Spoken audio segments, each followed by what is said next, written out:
मेरा 20 साल का नौकर रामू हमेशा मेरे आगे पीछे घूमता रहता था। मैंने उसे छोटा समझा था, लेकिन एक दिन उसने मुझसे कहा, मालकिन, मुझे छोटा समझने की गलती मत कीजिए। उस रात जब मैंने उसे देखा तो मैं आश्चर्यचकित हो गई थी, क्योंकि उस रात रामू ने 20 साल के लड़के की तरह नहीं, बल्कि 30 साल के आदमी की तरह मेरा। हेलो दोस्तों, आज की इस अनोखी कहानी में आप सभी का स्वागत है। जब से रामू मेरे पास सोने लगा था, तब से मेरे शरीर में बदलाव आने लगे थे। मुझे लगा था कि रामू छोटा है और उसे कुछ समझ नहीं आता होगा, लेकिन धीरे धीरे उसके असली रंग मुझे दिखने लगे। मैंने कभी सोचा भी नहीं था कि 20 साल का लड़का मेरी तरह की 40 साल की महिला को इतना सुख दे सकता है। रामू 20 साल का था। उसे मैं गांव से अपने घर काम के लिए लाई थी।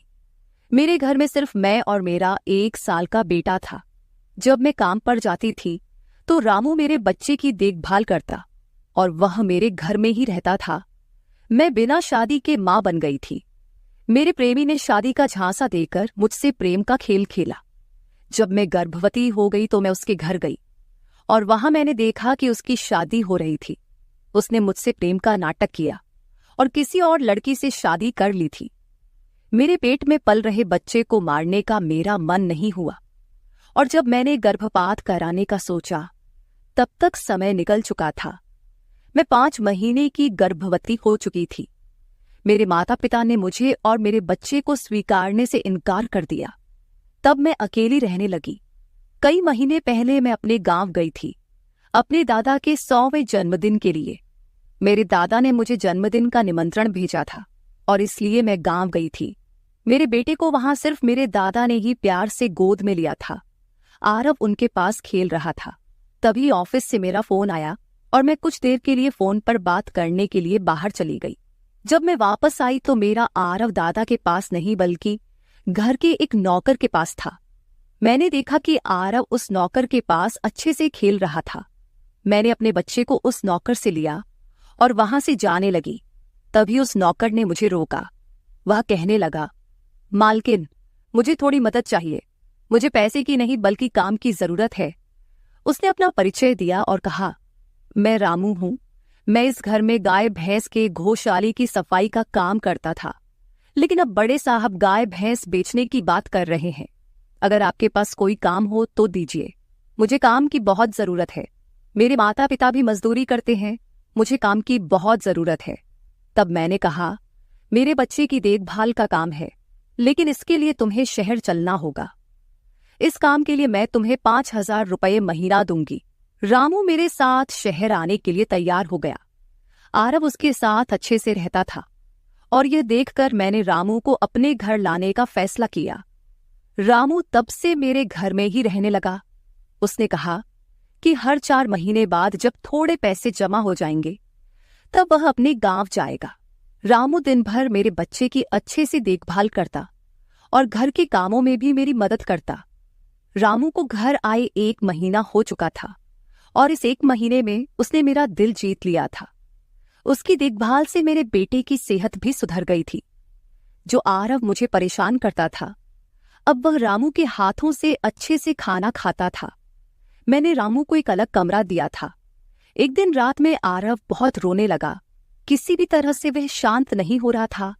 बच्चे के रोने की आवाज सुनकर रामू मेरे कमरे में आया और उसने आरव को मुझसे ले लिया। रामू के पास जाते ही आरव शांत हो गया था। रात बहुत हो चुकी थी। आरव रामू को छोड़ नहीं रहा था, तो मैंने रामू को अपने कमरे में ही सोने के लिए कह दिया। सुबह जब मैं उठी तो आरव रामू से लिपटकर सो रहा था। उस रात के बाद से रामू आरव के लिए मेरे कमरे में सोने लगा। रामू के आने के बाद सब कुछ अच्छे से चल रहा था। रामू के काम से खुश होकर छुट्टी के दिन मैं उसे मॉल लेकर गई। वहां मैंने उसके लिए अच्छे कपड़े खरीदे और सैलून में जाकर उसकी नई हेयर स्टाइल बनवाई। रामू देखने में अच्छा था, लेकिन वह एकदम साधारण तरीके से रहता था। उस दिन मैंने उसका पूरा लुक ही बदल दिया था। उसे नए अंदाज में देखकर मैं भी उस पर विश्वास नहीं कर पा रही थी। कल तक जो एक साधारण सा नौकर था, वह इतना हैंडसम और स्मार्ट दिख सकता है, इसकी मैंने कल्पना भी नहीं की थी। मॉल से हम घर आए तो आरव आते ही सो गया था। मैंने उसे कमरे में बिस्तर पर सुला दिया और पानी पीने के लिए बाहर जाने लगी। तभी रामू मेरे लिए पानी लेकर आया। पानी पीकर मैंने गिलास रखा और रामू मुझे तब से ही एकटक देख रहा था। जैसे ही मैंने गिलास रखा उसने मुझे गले लगा लिया। कई सालों बाद किसी पुरुष ने मुझे गले लगाया था। मैंने उसे खुद से दूर किया। तब रामू ने कहा, मालकिन, आपकी वजह से आज पहली बार मैंने खुद से प्यार करना सीखा है। जिंदगी बहुत खूबसूरत है, बस इसे जीना आना चाहिए। आज आपने मेरा कायाकल्प करवा कर मुझ पर बहुत बड़ा उपकार किया है। मैं सच में बहुत अच्छा दिख रहा हूँ। रामू के चेहरे पर खुशी देखकर मैं भी खुश थी। अगले दिन से वह बहुत स्वच्छ और सलीके से रहने लगा था। वह 20 साल का था, लेकिन गांव का लड़का होने के कारण उसकी कद काठी अच्छी थी। वह घर में भी रोजाना कसरत करता था। उसकी लंबाई भी ठीक ठाक थी। मैंने उससे उसकी पढ़ाई के बारे में पूछा था, लेकिन उसने कहा कि अब उसका पढ़ाई से मन उठ गया है। हर सुबह ऑफिस जाने से पहले मैं अपने बच्चे को दुलार कर ऑफिस के लिए निकलती थी। आज जब मैं ऑफिस के लिए निकलने से पहले आरव को चूमने गई, तब वह रामू की गोद में था। अचानक आरव ने अपनी गर्दन घुमाई और मेरे होंठ रामू के गाल पर जा लगे। मुझे बहुत शर्मिंदगी महसूस हुई। मैंने उससे माफी मांगी और ऑफिस के लिए निकल गई। शाम को जब मैं घर आई, तब भी मैं रामू की आंखों में नजर नहीं मिला पा रही थी। रामू ने आरव को खाना खिलाकर सुला दिया था। फिर हम दोनों ने साथ में खाना खाया। खाना खत्म करने के बाद मैं अपने कमरे में गई। वहां मैं अपनी दवाइयां ले रही थी। मुझे माइग्रेन की समस्या थी, उसी की दवा मैं ले रही थी। दवा लेने के बाद भी मेरा सिर बहुत दर्द कर रहा था। मैं अपने कमरे में सिर पकड़कर बैठी हुई थी। कुछ देर बाद रामू कमरे में आया। मुझे इस हाल में देखकर उसने पूछा कि क्या हुआ। जैसे ही उसे पता चला कि मेरा सिर दर्द कर रहा है, उसने मेरे सिर की मालिश शुरू कर दी। रामू की मालिश से मुझे आराम मिल रहा था। धीरे धीरे मुझे गहरी नींद आने लगी। उस रात मुझे बहुत अच्छी नींद आई थी। अगले दिन हमारे ऑफिस में ट्रेडिशनल डे का फंक्शन था और इसके लिए मैंने गुजराती लुक अपनाने का फैसला किया। मैंने घाघरा पहन लिया था, लेकिन स्कर्ट का नॉट बांधने में मुझे दिक्कत हो रही थी। तब मैंने रामू को कमरे में बुलाया और उससे नॉट बांधने को कहा। नॉट बांधते समय उसका हाथ मेरी खुली पीठ पर से गुजर रहा था। मैंने उसे छोटा समझा था, इसलिए मैंने उसे यह काम करने के लिए कहा था। मेरे पास और कोई विकल्प भी नहीं था। तैयार होकर जब मैं जाने लगी तो रामू ने मुझे रोका और अंदर से काजल लेकर आया। उसने मेरे कान के पीछे काजल लगाया और कहा, मालकिन, अब आपको किसी की नजर नहीं लगेगी। आप बहुत सुंदर लग रही हैं। उसकी बात सुनकर मैं हंसी और चलने लगी। उस दिन शाम को जब मैं घर आई तो मेरे साथ मेरी एक सहेली और उसका प्रेमी भी आया। रामू ने आज बहुत अच्छा खाना बनाया था। मेरी सहेली प्रिया 4-5 दिन मेरे घर रुकने वाली थी। अगले 3 दिन उसका प्रेमी भी मेरे घर पर था। अगले दिन रात को रामू ने खाना बनाया और प्रिया और उसके प्रेमी को खाने के लिए बुलाया, लेकिन वे दोनों कमरे में ही ड्रिंक कर रहे थे। प्रिया तो बहुत ज्यादा पी चुकी थी। वह खाना खाए बिना ही सो गई। उसका प्रेमी रोहन हमारे साथ खाना खाने बैठा। उसने कहा, प्राची, तुम प्रिया से भी ज्यादा सुंदर हो। रोहन के बोलते ही रामू उसे गुस्से से देख रहा था। खाना खत्म करने के बाद रोहन अपने कमरे में चला गया। उसके जाते ही रामू मुझसे कहने लगा, मालकिन, आपके ये कैसे दोस्त हैं? मुझे उस आदमी की बात बिल्कुल भी अच्छी नहीं लगी। तब मैंने रामू से कहा, मैं तुझे घर के सदस्य की तरह मानती हूँ। इसका यह मतलब नहीं कि तू मेरे मेहमानों से कुछ भी कहे। तेरा काम है आए हुए मेहमानों की सेवा करना, इसलिए तू सिर्फ वही कर। बाकी मुझे कुछ सिखाने की जरूरत नहीं। रामू को डांट कर मैं अपने कमरे में चली गई। मैंने उसे डांट दिया था, फिर भी वह मेरे लिए पानी लेकर आया। तब मैंने अपनी दवा ली और पानी पीकर सो गई। आज रामू मेरे कमरे में सोने नहीं आया था, ऐसा मुझे लगा। लेकिन सुबह जब मेरी आंख खुली तो मैंने उसे अपने बगल में पाया। सुबह मेरी आंख खुली तो मेरे सामने प्रिया थी। वह बहुत गुस्से में लग रही थी। रामू को मेरे सामने लाया गया। उसके हाथ में प्रिया की ओढ़नी बंधी हुई थी। प्रिया ने कहा, तुम्हारे इस देहाती नौकर ने मेरे प्रेमी का हाथ तोड़ दिया है। रामू बस सिर हिलाता रहा और बोला, मालकिन, मैंने कुछ भी नहीं किया। रात को रोहन साहब नशे में थे, तभी उनका संतुलन बिगड़ गया होगा और वे गिर गए होंगे। रामू भला रोहन साहब पर हाथ क्यों उठाएगा? प्रिया अब भी नशे में लग रही थी, ऐसा मुझे लगा। रामू ने मेरे लिए उन दोनों से माफी मांगी। प्रिया और रोहन तभी वहां से चले गए। रामू मुझसे भी माफी मांगने लगा। मुझे पता था कि उसने कुछ नहीं किया था। आज मैंने छुट्टी ली थी क्योंकि कई दिनों से मैं बहुत व्यस्त थी। आज सोचा कि खुद के लिए थोड़ा समय निकालूं। नाश्ता करने के बाद मैं फिर से 1 घंटे के लिए सो गई। आरव भी मेरे साथ सो गया था। उठने के बाद मुझे 1 कप चाय की जरूरत महसूस हुई। मैं रामू को चाय बनाने के लिए पुकार रही थी, लेकिन उसकी तरफ से कोई जवाब नहीं आ रहा था। उसे ढूंढते ढूंढते मैं उसके कमरे में गई। वहां जाकर देखा कि रामू अभी अभी नहाकर बाथरूम से बाहर आया था। उसने शर्ट नहीं पहनी थी। मैंने पहली बार उसे इस तरह देखा। रामू का शरीर बेहद मजबूत था। उसका शरीर किसी योद्धा की तरह दिख रहा था। मैं उसे टकटकी लगाकर देख रही थी। मुझे उस वक्त कोई होश नहीं था। कई सालों बाद मैं किसी जवान पुरुष को इस तरह बिना कपड़ों के देख रही थी। मैं उसे टकटकी लगाए देख रही थी। तभी रामू ने मुझे आवाज दी। वह मेरे सामने शर्ट पहनकर खड़ा था, फिर भी मैं अपनी सुध-बुध खोए उसे देख रही थी। उसने मेरी आंखों के सामने चुटकी बजाई। तब मैं होश में आई और उससे कहा कि मेरे लिए चाय बना दे।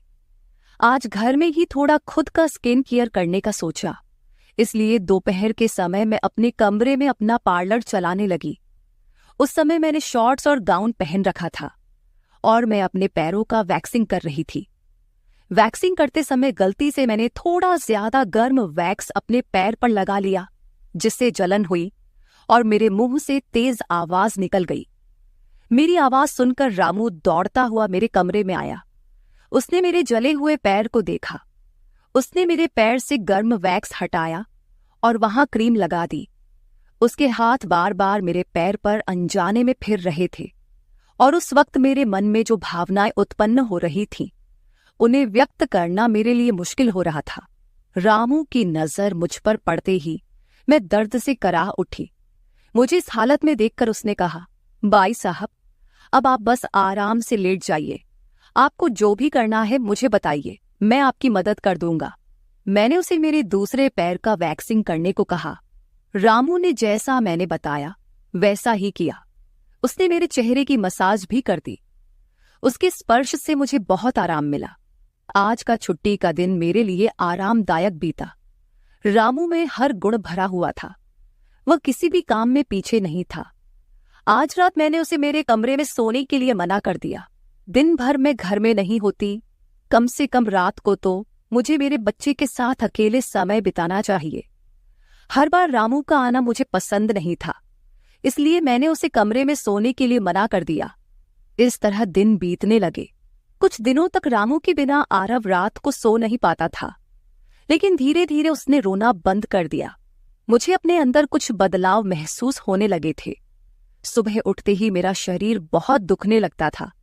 अचानक ये सब क्यों हो रहा है, समझ नहीं आ रहा था। कुछ दिनों में मेरी शारीरिक पीड़ा इतनी बढ़ गई कि मुझे बिस्तर से उठने की भी इच्छा नहीं होती थी। तब मैंने ऑफिस से 1 हफ्ते की छुट्टी ले ली। कुछ दिनों आराम किया, शायद थोड़ा ठीक हो जाऊं। अब पूरा वक्त आरव रामू के साथ रहता था। जब उसे भूख लगती तो वह बीच बीच में मेरे पास आ जाता। आज मैं अपनी कमर पकड़कर बैठी थी। रात को रामू पानी लेकर मेरे कमरे में आया। मेरी कमर पर हाथ देखकर उसने समझ लिया कि मुझे बहुत तकलीफ हो रही है। रामू ने कहा, बाई साहब, अगर आपको कोई आपत्ति ना हो तो मैं आपकी कमर की मालिश कर देता हूं। मेरी कमर इतनी दुख रही थी कि मैंने उसकी मालिश के लिए हाँ कर दी, लेकिन उससे पहले मैंने अपने कमरे की लाइट बंद कर दी। छोटे 0 बल्ब की रोशनी में मेरी कमर उसे नहीं दिखेगी, इसलिए मैंने कमरे की बड़ी लाइट बंद करके 0 बल्ब जला दिया। वह जब मालिश कर रहा था, मुझे बहुत आराम मिल रहा था। मालिश करने से मेरी पीड़ा जैसे झट से गायब हो गई थी। मालिश करते समय रामू ने मुझसे पूछा, बाई साहब, आपको आरव के पिता की कभी याद नहीं आती? आप इतनी सुंदर और जवान होकर भी अभी तक अकेली क्यों हैं? उसके सवाल का मेरे पास कोई सही उत्तर नहीं था। मैंने उससे कहा कि शायद तुम्हारे सवाल का उत्तर मेरे पास नहीं है। उस सवाल पर वहीं विराम लग गया। रामू की मालिश से मुझे अच्छी नींद आ गई थी। अगले 2 दिन बाद वह तारीख थी जब मैंने अपने प्रेमी से मुलाकात की थी। आखिर वह दिन आ ही गया। उस दिन मैंने दिन भर अपने मन को किसी न किसी काम में व्यस्त रखने की कोशिश की, लेकिन रात के अंधेरे में मुझे अपने प्रेमी की बहुत याद आ रही थी। आज वह मेरे साथ नहीं था, लेकिन वह मेरे बच्चे का पिता था। आरव को देखकर मुझे रोज उसकी याद आती थी और आज मैं अपनी भावनाओं को छुपा नहीं पाई।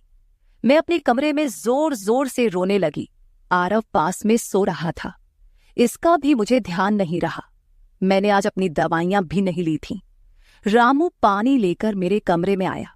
मुझे रोते हुए देखकर उसने मुझे पानी पिलाया। जब मैं शांत हुई तो उसने मुझे दवाइयां दी। मेरे रोने की आवाज से आरव हल्का हिलने लगा। वह जाग न जाए, इसलिए रामू मुझे अपने कमरे में ले गया। वहां जाकर मैंने उसे कसकर गले लगा लिया। ऐसा लग रहा था कि मैंने अपना होश खो दिया था। मेरा रोने का कारण सुनकर रामू भी शांत हो गया था। वह लगातार मेरे आंसू पोंछ रहा था। रोते रोते मैंने उसका कंधा पकड़ लिया। धीरे धीरे मैंने उसे और करीब खींच लिया। मैंने उससे कहा, रामू, आज की रात मैं तुम्हारे साथ बिताना चाहती हूं। तब रामू ने कहा, भाई साहब, मैं अभी छोटा हूं, मुझे कुछ भी नहीं आएगा। उसकी बात सुनकर मैंने उसे और पास खींच लिया। उस रात मैं उसके कमरे में थी, लेकिन सुबह जब मैं उठी तो वह मेरे पास नहीं था। उसकी शर्ट वहीं पड़ी हुई थी। जब मैं बाहर गई तो मैंने देखा कि रामू मेरे बच्चे को दूध और बिस्किट खिला रहा था। मुझे आरव का ख्याल नहीं आया था, लेकिन रामू ने नहीं भुलाया। उसने हम दोनों माँ बेटे को खुश कर दिया था। रात की थकान के बाद मैं सुबह देर से उठी थी। दिन भर रामू ने मुझसे नजरें नहीं मिलाईं। आज प्रिया मुझसे मिलने घर आई थी। वह रामू की तरफ देख भी नहीं रही थी। रामू ने उसे पानी दिया और कमरे से बाहर चला गया। थोड़ी देर बातें करने के बाद प्रिया जाने लगी। जाते समय उसने मुझसे कहा, जितनी जल्दी हो सके अपने नौकर को यहां से निकाल दो। वह दिखने में जितना मासूम लगता है उतना है नहीं। उसकी बात का मैंने खास ध्यान नहीं दिया। रोज की तरह रात को खाना खाने के बाद रामू ने मुझे पानी का गिलास मेरे कमरे में लाकर दिया और उसने आरव को भी सुला दिया था। आरव आज बाहर हॉल में झूले में सो रहा था। रामू उसकी देखभाल कर रहा था। मैंने अपने कमरे की लाइट बंद कर दी और सो गई। कुछ समय बाद मुझे आरव की आवाज सुनाई दी। उसकी आवाज से मेरी नींद खुली। मैं उठने वाली थी कि तभी उसकी रोने की आवाज बंद हो गई। कुछ समय बाद मुझे अपने कमरे का दरवाजा खुलने की आवाज सुनाई दी। मैं चुपचाप सब देख रही थी। रामू मेरे कमरे में आया था। उसने मेरे पास आकर यह देखने की कोशिश की कि मैं सो रही हूं या नहीं, और फिर उसने मेरा मोबाइल उठाया। उसकी वह खोजबीन देखकर मैंने जल्दी से कमरे की लाइट ऑन कर दी। मुझे जागता हुआ देखकर वह चौंक गया। मैंने उसके हाथ से अपना मोबाइल छीन लिया। मैंने उससे कहा, रामू, ये सब क्या चल रहा है? तुम इस वक्त यहां क्या कर रहे हो? वह कुछ नहीं कहकर वहां से जाने लगा, लेकिन मैंने उसे इतनी आसानी से छोड़ने का इरादा नहीं किया था। मैंने उसे उसका वीडियो दिखाया जिसमें वह प्रिया के बॉयफ्रेंड पर हाथ उठा रहा था। उस दिन रोहन के मोबाइल का कैमरा गलती से चालू रह गया था और उसमें उनकी हाथापाई रिकॉर्ड हो गई थी। सुबह जब प्रिया मुझसे मिलने आई थी तब उसने मुझे वह वीडियो दिखाया था और तब से मैं रामू पर नजर रख रही थी। रामू, तुमने झूठ क्यों बोला? तुमने रोहन पर हाथ क्यों उठाया? तब उसने कहा, जो भी आप पर बुरी नजर डालेगा उसके साथ मैं यही करूंगा। मालकिन, उस रात जब रोहन नशे में था वो आपके कमरे में आया था। वो आपके साथ कुछ गलत करने की कोशिश कर रहा था और इसलिए मैंने उस पर हाथ उठाया। रामू की बात सुनकर मैंने कहा, ठीक है, मैं तुम्हारी बात मानती हूं, लेकिन तुम मुझे नींद की दवा क्यों दे रहे थे? आज मैंने तुम्हें मेरे पानी में दवा मिलाते हुए देखा है। तुम्हारी नजर मुझ पर थी और तुम जो चाहते थे वह मैंने तुम्हें दे दिया है। अब अपना हिसाब करो और गांव निकलो। मेरी बात सुनकर रामू बोला, मालकिन, आप जैसा सोच रही हैं वैसा कुछ भी नहीं हुआ है। कल रात मैंने आपके साथ कुछ भी गलत नहीं किया। मैंने आपके पानी में नींद की दवा मिलाई थी, जिससे आप मेरे पास आते ही सो गई थीं, और मुझे आपके साथ कुछ भी गलत नहीं करना था। कुछ दिन पहले मैंने आपको रात में फोन पर बात करते हुए देखा था। मैंने आपकी बातें सुनी थीं। आप फिर से अपने उस प्रेमी से मिलने की तैयारी कर रही थीं। आपकी मुलाकात आपके ही घर में तय हुई थी। मुझे यह सब पता था। आप उससे ना मिले, इसलिए मैं आपको रात में नींद की दवा दे रहा था। वह व्यक्ति अब भी आपको धोखा दे रहा है। वह आपसे झूठ बोल रहा है। वह आपके बच्चे को आपसे छीनने के लिए आपके करीब आ रहा है। उसकी पत्नी को बच्चा नहीं हो सकता, इसलिए वह आपके पास आ रहा है। उसने अपनी पत्नी को तलाक नहीं दिया है। वह आपसे झूठ बोल रहा है। रामू, तुम हो कौन? तुम्हें यह सारी जानकारी कैसे मिली?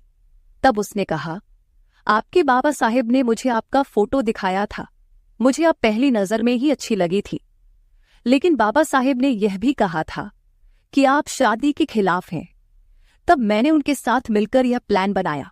आपके दिल में अपनी जगह बनाने के लिए मैं यहां आया था, लेकिन यहां आने के बाद मैंने देखा कि बहुत से लोग आप पर बुरी नजर रखते हैं, इसलिए मैंने आपकी सुरक्षा करनी शुरू कर दी।